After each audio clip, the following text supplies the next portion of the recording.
Hello everyone. इस chapter के अब लास्ट जो दो सम्स हैं कुछ अलग हैं वो आज कंप्लीट करेंगे और इसके साथ ये चैप्टर यहाँ कंप्लीट हो रहा है। ठीक है, some number 30 and some number 31 शुरू करते हैं। Some number 30। Mister Sameer, a financial manager of Chetna company limited, is considering an investment project costing 3 lakh and it will have a scrap value of rupees 20,000 at the end of a 5-year life. The transportation charge are expected to be rupees 10,000 and 40,000 respectively. The requirement of a working capital will be 10,000. If the project is accepted, spare parts inventory of rupees 20,000 must also be required for maintenance. It is estimated that the spare parts will have an estimated scrap value after 5 years at a 60% of their initial cost. ये जो paragraph है यही important है। इसमें जो सारी information दी है वो आपको फर्स्ट स्टेप जो हम इन्वेस्टमेंट काउंट करते हैं उसकी इन्फॉर्मेशन दी है। ओके, वही इम्पॉर्टेंट है। ये सम करवाने का मेन रीजन यही है क्योंकि इसमें ये सारी चीजें वो क्या दी है, अलग दी है। बाकी जो सारे सम्स हमने किए हैं उससे फर्स्ट जो है इन्वेस्टमेंट फाइंड करना थोड़ा डिफरेंट है। क्या है, सबसे पहले कॉस्ट ऑफ हम प्लांट लेंगे। आपको पता है ट्रांसपोर्टेशन, इंस्टॉलेशन चार्ज, ऐसे कोई भी अगर चार्ज होते हैं तो वो सारे चार्ज क्या हो जाते हैं, प्लांट की कॉस्ट में ऐड हो जाते हैं।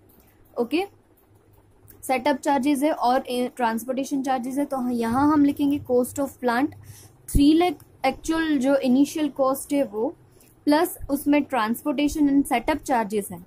So 3 lakh plus 10,000 transportation and 40,000 setup. So total cost of plant कितनी हो जाएगी, 3,50,000. ओके, आफ्टर दैट उन्होंने बोला है 10,000 क्या है, वर्किंग कैपिटल की भी रिक्वायरमेंट है, सो प्लस हम करेंगे वर्किंग कैपिटल।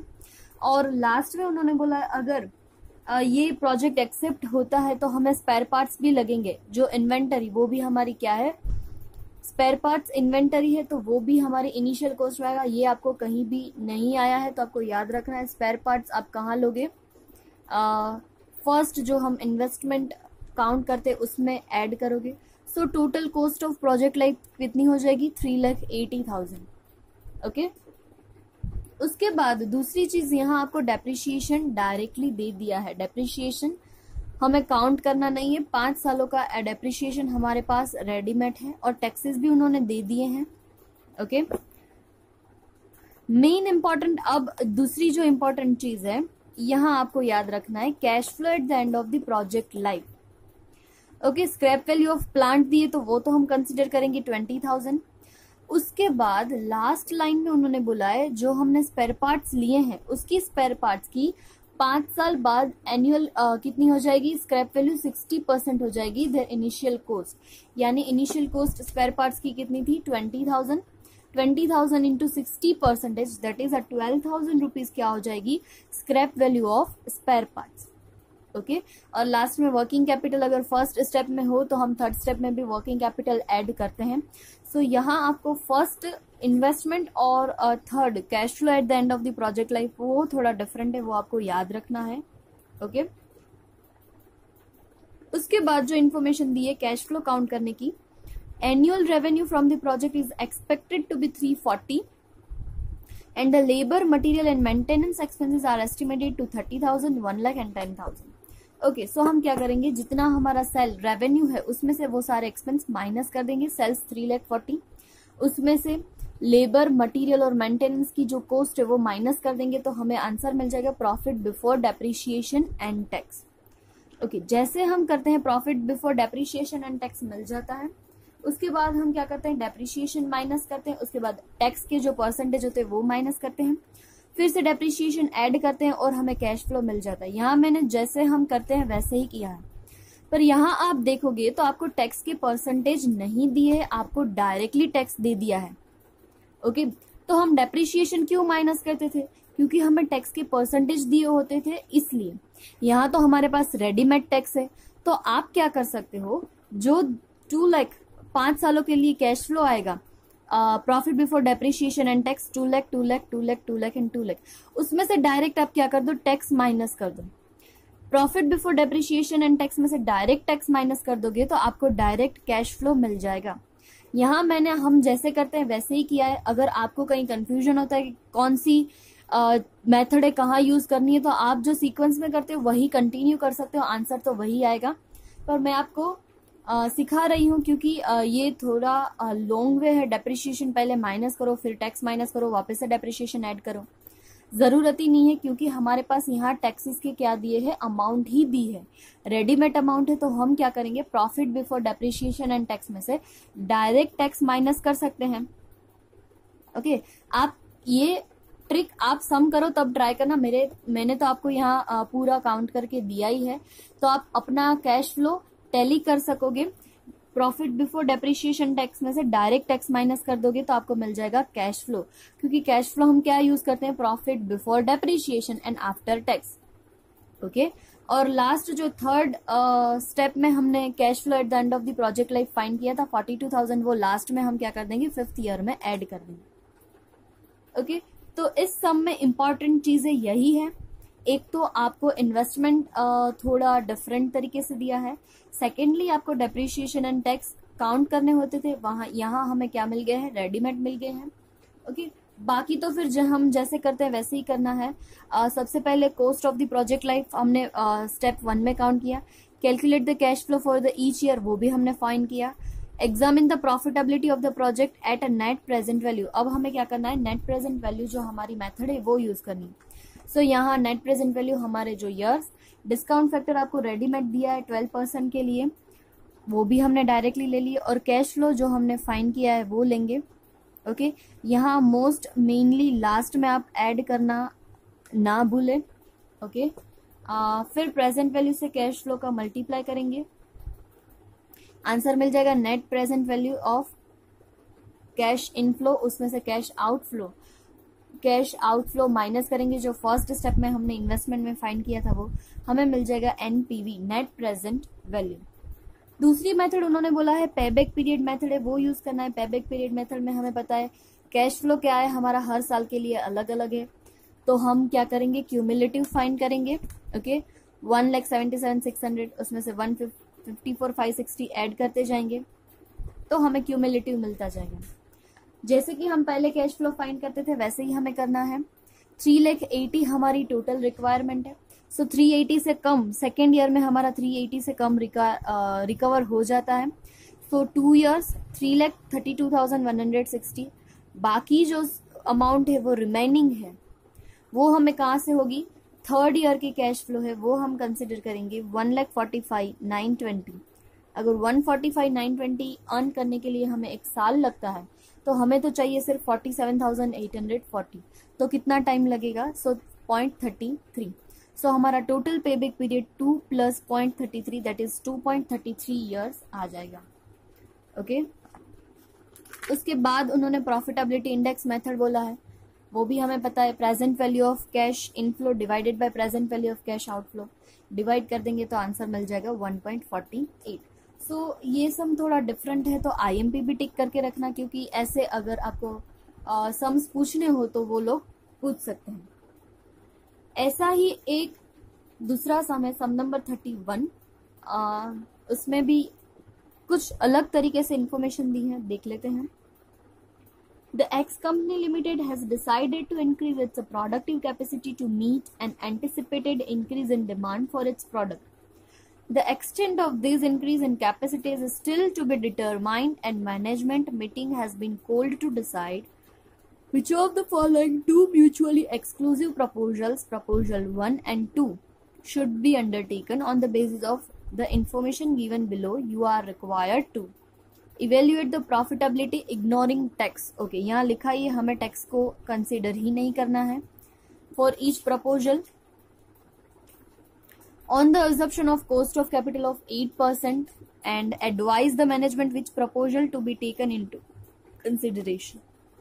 ओके, हमारे पास 2 प्रपोजल है और म्यूचुअली एक्सक्लूसिव, यानी एक अगर सिलेक्ट होगा तो दूसरा ऑटोमेटिकली क्या हो जाएगा, रिजेक्ट हो जाएगा। ओके, यहाँ हमें देखो इंफॉर्मेशन में क्या दिया है, बिल्डिंग दी है, प्लांट दी है, प्लांट इंस्टॉलेशन चार्जेस दिया है। ओके, तो यहाँ भी इन्वेस्टमेंट का जो हम फर्स्ट स्टेप काउंट करते हैं वो थोड़ा सा डिफरेंट हो जाएगा। Okay, building plant with installation charges and working capital जो हमें दिए वही लेंगे. Building 50,000, plant 2 lakh plus installation charges that is 2,10,000 and working capital 50,000. वो है प्रपोजल 1 के लिए. वैसे ही प्रपोजल 2 के लिए बोला है इन्वेस्टमेंट है बिल्डिंग में 1 lakh, plant with installation charges 3 lakh plus 3,15,000 and working capital 65,000. So total investment proposal 1 में है 3,10,000 और 2 में है 4,80,000. ओके. उसके बाद सेकंड, हमें डेप्रिसिएशन काउंट करने की जरूरत ही नहीं है क्योंकि कैश फ्लो में हमें कहीं भी यहां हमें डेप्रिसिएशन फाइंड करने की जरूरत ही नहीं क्योंकि कैश फ्लो में उन्होंने क्या बोला है, इग्नोरिंग टैक्स. टैक्स को हमें कंसीडर ही नहीं करना है. टैक्स को कंसीडर नहीं करते तो डेप्रिसिएशन भी हमें काउंट करने की जरूरत नहीं है. उन्होंने बोला है annual pre depreciation profit 70,000 and 95,000. हमारे पास रेडीमेड उन्होंने क्या दिया है, दे दिया है 70,000. ओके. सो हम डेप्रिसिएशन काउंट यहां नहीं करेंगे. उसके बाद प्लांट की स्क्रैप वैल्यू दी है और बिल्डिंग डिस्पोजल वैल्यू दी है. ओके. स्क्रैप वैल्यू हमारे पास है 10,000 और 30,000 और यहाँ 2 में है 15,000 और 60,000. ये हम यूज करेंगे cash flow at the end of the हमारा प्रोजेक्ट लाइफ है वहां यूज करेंगे. Scrap value of plant 10,000 and building 30,000 और वर्किंग कैपिटल जो थी 50,000, टोटल 90,000. और प्रपोजल 2 के लिए है 15,000, 60,000 एंड 65,000. तो टोटल हो जाएगा 1,40,000. यहाँ लास्ट में दिया है सेल्स प्रमोशन एक्सपेंस प्रपोजल 2 में 15,000. यहाँ लिखा है sales promotion expenses of ₹15,000 will be required to be the spend in the second year in proposal 2. ये जो सेल प्रमोशन एक्सपेंस है वो स्पेसिफिकली हमें कहाँ यूज करना है, जो प्रपोजल नंबर 2 है उसमें, और वो भी कहाँ, सेकेंड ईयर में ही. Okay. Or it is not the intention of the company to dispose of a building in a 10 years time. However, it is the policy of a company to take a notional figure into the account of the project evaluation. ये क्या बोला है आपको पहले भी पता है. Building और वो सारी जो चीजें हैं वो क्या होती है 10 साल से ज्यादा टाइम के लिए भी हम यूज कर सकते हैं. पर ये एक मेथड है तो यहाँ एक नॉशनल अमाउंट यानी जो नॉमिनल चार्ज, नॉमिनल अमाउंट है वो उन्होंने कंसिडर की है. बाकी वो 10 सालों में बिल्डिंग है वो अपनी बिल्डिंग को बेचने वाले नहीं है और प्लांट को ही सिर्फ बेचेंगे. फिर भी यहाँ डिस्पोजल वैल्यू दी है तो ये पॉइंट आपको सिर्फ समझने के लिए दिया है, बाकी उसका कुछ हमें करना नहीं. नेट प्रेजेंट वैल्यू हम फाइंड करते हैं. सो नेट प्रेजेंट वैल्यू में मैंने आपको बोला था कि आप हर साल 70 70 70 70 ऐसे मल्टीप्लाई भी कर सकते हो. Okay. This is the long way.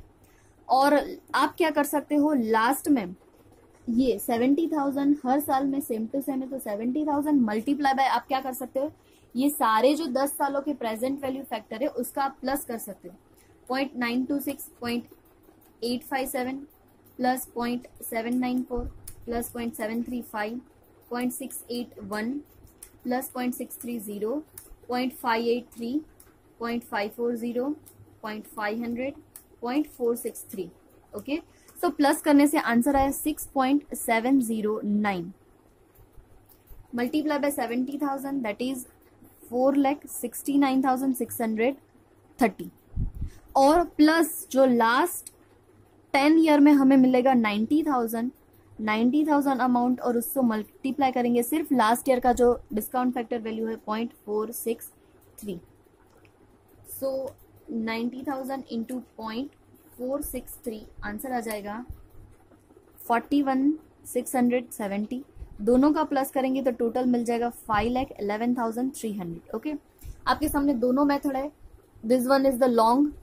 सारे के सारे को बारी बारी 70 70 से मल्टीप्लाई करो. ओके. और लास्ट में यहाँ क्या कर दो 70 प्लस 90 क्योंकि लास्ट ईयर में कैश फ्लो मिलेगा. ओके. और आप शॉर्टकट भी यूज कर सकते हो. 10 सालों के जो डिस्काउंट फैक्टर है उसको प्लस कर दो और 70 से मल्टीप्लाई कर दो और लास्ट में जो हमें 90,000 मिलेगा उसको क्या कर दो, अलग से मल्टीप्लाई करके प्लस कर दो. सो टोटल कैश इनफ्लो मिल जाएगा 5,11,300 minus cash outflow 3,10,000. Net present value हमें मिल जाएगी 2,01,300. अब प्रपोजल 2 में क्या डिफरेंस है, आप क्या कर सकते हो. प्रपोजल 2 में हमें बोला गया था सेल्स प्रमोशन एक्सपेंस है. सो सेल्स प्रमोशन एक्सपेंस क्या करना है, माइनस करना है. सो 95 में से 15,000 माइनस करके कितना लेंगे हम, कंसीडर करेंगे सिर्फ 80,000 ही कंसिडर करेंगे। ओके और लास्ट में यहाँ हम क्या कर देंगे 95,000 प्लस जो last year at the end of the project life हमें मिलेगा 1,40,000 ऐड कर देंगे, सो हो जाएगा 2,35,000। अगर आपको यहाँ कंफ्यूजन हो रहा है शॉर्टकट में, क्योंकि बीच में यहाँ क्या हो रहा है एक अमाउंट चेंज हो जा रही है, तो आप क्या कर सकते हो इसमें लॉन्ग मेथड ही यूज करो ताकि कोई मिस्टेक ना हो। ओके दोनों को सेम रखने के लिए मैंने यहाँ भी लॉन्ग कट ही यूज किया और यहाँ भी लॉन्ग, क्योंकि आप डिस्काउंट फैक्टर में गलती कर दोगे। इससे अच्छा बेटर है आप क्या करो सबके लिए अलग अलग ही मल्टीप्लाई करो। ओके यहाँ शॉर्टकट मेथड आपके लिए बेनिफिशियल नहीं होगी, आप उसमें कंफ्यूज हो जाओगे तो गलत हो जाएगा। सो आपको डिस्काउंट फैक्टर के साथ मल्टीप्लाई करना है। यहाँ सिर्फ 15,000 माइनस करना है क्योंकि उन्होंने बोला है sales promotion expense specially second year में हो रहा है, सो वो हमें क्या करना पड़ेगा हमारे कैश फ्लो में से माइनस करना पड़ेगा। ओके और 10th ईयर में हम क्या करेंगे अपना cash flow at the end जो मिलेगा वो हम ऐड कर देंगे, बाकी मल्टीप्लाई करके जो आंसर आएगा उसमें से कैश आउटफ्लो माइनस करना है।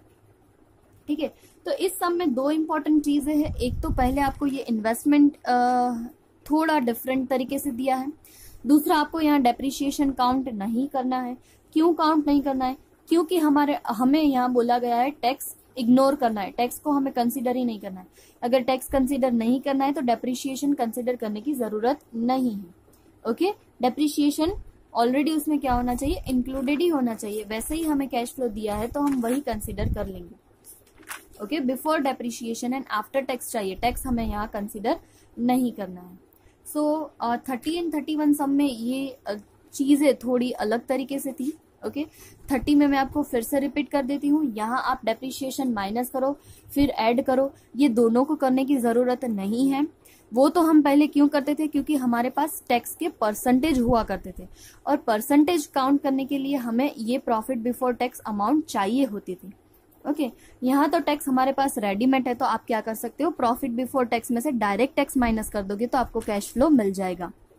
Okay so this two sums are a little bit different from the others, so आपको ये सारे सम्स ट्राई करने हैं और यहाँ हमारा चैप्टर खत्म होता है। सारे जो इम्पोर्टेंट सम्स है वो हमने कवर अप कर लिए हैं और बाकी कोई भी नया पॉइंट अब इसमें बाकी नहीं है।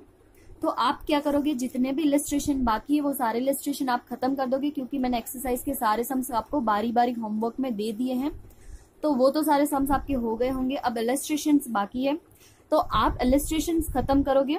ओके और अब हमारा लेक्चर आएगा ट्यूसडे को, तो ट्यूसडे तक आपको टाइम मिल जाएगा। आप संडे में बीच में बैठकर ये सारे सम्स क्या कर सकते हो, अगर आपका बाकी रह गया हो कोई भी होमवर्क तो आप कंप्लीट कर सकते हो। और ट्यूसडे को हम क्या करेंगे डाउट सॉल्विंग का एक बैच रखेंगे। ओके तो आपको कोई भी डाउट हो तो आप उसमें प्रेजेंट रह के आप पूछ सकते हो। मेरी ओर से तो ये सारे इंपॉर्टेंट जो पॉइंट्स थे मैंने कवर अप कर ली हैं। फिर भी अगर आपको कहीं भी ऐसा लगता है कि ये पॉइंट हमें नहीं समझ में आया तो आप पूछ सकते हो ग्रुप में भी और पर्सनल में भी। ओके मैं आपको जैसे ही टाइम मिलेगा वैसे आंसर दे दूंगी। तो ये चैप्टर हमारा कंप्लीट होता है। इस चैप्टर कंप्लीट होने के साथ ये जो हमारी अकाउंट की बुक है वो भी कंप्लीट हो गई है, सारे के सारे जो हमारे चैप्टर्स है वो खत्म हो गए हैं। ओके सो इसके बाद हम क्या करेंगे पेपर से प्रैक्टिस स्टार्ट कर देंगे। कोई भी डाउट हो तो आप मुझे पूछ लेना। Okay thank you.